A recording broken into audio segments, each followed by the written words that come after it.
Bravo. Alors, dans le cadre du Festival international de la création littéraire, donc j'ai déjà le plaisir de vous accueillir.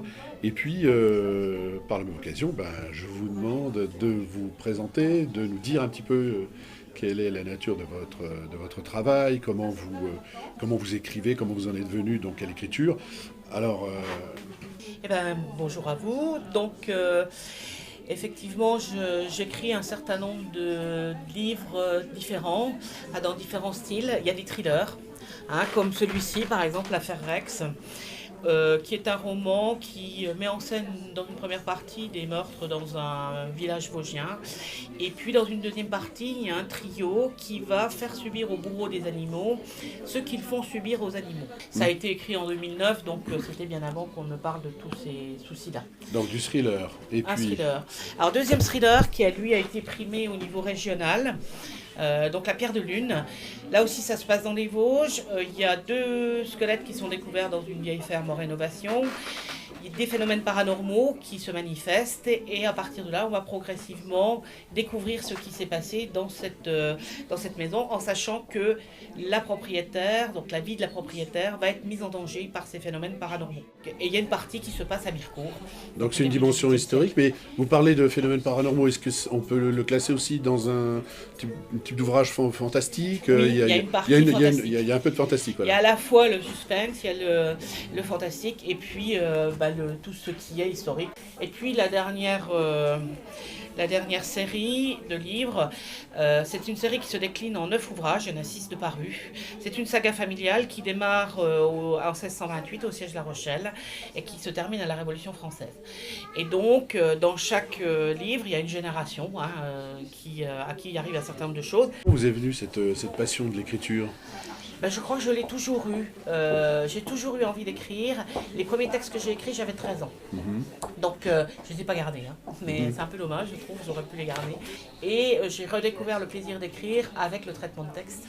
Parce que quand vous écriviez dans le temps, entre guillemets, Oui. avec une machine à écrire, si vous vouliez changer quelque chose, il fallait changer toute la page, voire tout le chapitre. Oui, c'est Voilà. effectivement. Donc, traitement de texte, c'est magique. Vous faites ce que vous voulez. Très pratique. Bon. Voilà. Et ça veut dire que vous retravaillez votre texte, vous réécrivez, vous en profitez de ce bienfait de l'informatique. Ouais. J'ai toujours un premier jet, Oui. quand l'histoire est là, donc il faut Oui. l'écrire, entre guillemets, il y a un besoin Oui. d'écriture. Oui. Et puis après, souvent il y a des pauses, parce qu'en fait je n'écris pas de manière linéaire, c'est-à-dire du début à la fin. C'est comme un puzzle. Oui. J'ai une idée, je démarre avec cette idée-là, et Oui. ensuite ça va se compléter. D'accord. Parfois je ne sais pas où je vais aller, donc ça se complète. Et à la fin, ou même en cours de route, je relis mes chapitres, je retravaille tout ce qui est style, etc. Et puis au niveau de la cohérence, je relis tout. Alors avant de tout relire, je laisse poser quelques semaines, voire même plus longtemps, et je reprends et j'ai un regard complètement différent, complètement neuf quelque part.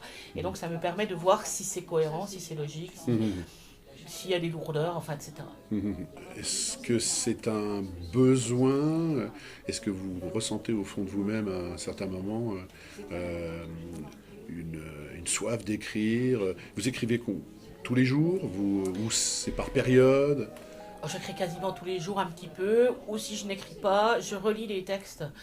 Parce que là, j'ai 8 ouvrages qui sont publiés, mais en réalité, j'en ai écrit 15. Oui. Donc j'en ai un certain nombre en réserve que je retravaille régulièrement, et si je n'écris pas. Mais le besoin, il est là, oui. C'est vraiment un exutoire. Au début, c'était surtout le traitement de texte qui m'a ouvert les horizons. Et puis en même temps, quand je rentrais le soir du travail, c'était une façon de vider le stress, de me faire plaisir, de me plonger vraiment dans l'écriture. Il vous arrive d'écrire plusieurs textes en même temps? Oui. Oui. Pas de difficulté, pas de... Non, parce qu'en du fait, tout. c'est des histoires différentes. Donc non, et puis il y a des moments où il y a une histoire qui va de soi, donc on va progresser. Il y a des moments où on est un peu, entre guillemets, en panne. Oui. Donc plutôt que de se creuser la tête à chercher désespérément quelque chose, je passe à autre chose. Qu'est-ce qui fait que par moment on est en panne, justement? Qu'est-ce qui peut bloquer parfois? Eh bien, je crois à un moment donné, les personnages, ils ont une consistance. On leur donne quelque chose, une personnalité, une vie, etc. Et on ne peut pas leur faire n'importe quoi. Moi, j'ai un avantage considérable, si j'en juge, parce que quand je discute avec les autres auteurs, c'est que les idées me viennent la nuit. Et surtout, ce qui me vient la nuit, y compris les dialogues, reste dans ma tête jusqu'au matin. C'est très fréquent ça, j'ai entendu beaucoup d'écrivains dire ça, oui, c'est travailler la nuit. On a l'impression que l'inconscient nous envoie des signaux pour poursuivre. Peut-être on arrive à désinhiber aussi peut-être un certain nombre de choses en soi qu'on n'oserait peut-être pas dire dans la journée, c'est-à-dire aborder des situations, des problèmes plus complexes, parce que peut-être la journée on a vécu un certain nombre de blocages justement, et la nuit, effectivement, l'esprit est beaucoup plus libre. Oui. Voilà. Puis la journée, effectivement, comme vous dites, on est occupé, donc on ne peut pas penser qu'à ça. Voilà. Alors que la nuit, on a l'impression que ça se remet en route spontanément, quoi. Je vous remercie, Monique Rambaud. Merci à vous. Voilà.